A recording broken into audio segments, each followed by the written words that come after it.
nke onye chiri ya zere n'oge nsụbakọ Igbo nke ụbọchị taa. Igbo nwe m kaanụ. Isiokwu anyị ga-agbakwasị okwu na ya taa bụ mkpoolu na ụbara, nke bekee kpọrọ singular and plural. Ọtụtụ okwu Igbo nwere ndị ha ji egosi olu ihe dị. Ndị na-egosi ma ihe dị otu ka a na-akpọ mkpoolu, nke bekee kpọrọ singular.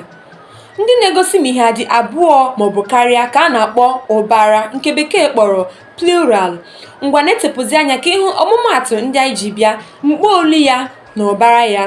Nke mbụ bụ mụ, ụbara ya bụrụ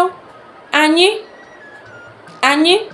Mkpoolu ọzọ abụrụ gị, ụbara ya bụrụ unu.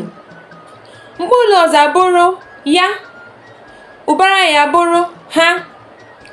Ọzọ abụrụ nwa akwụkwọ, ụbara ya bụrụ ụmụ akwụkwọ. Mkpoolu ọzọ abụrụ nwa, ụbara ya bụrụ ụmụ. Mkpoolu ọzọ abụrụ nwanyị, ụbara ya bụrụ ụmụ nwanyị. Nke ikpeazụ abụrụ nwa awọ, ụbara ya bụrụ ụmụ awọ. Ka egbodebe ebe a n'ihe ọmụmụ anyị nke taa, eji m n'aka na o nwere ihe iji aka ala taa. Chere anyị otu ka ugbu a n'izuụka na-abịa abịa. Ka emesịanụ.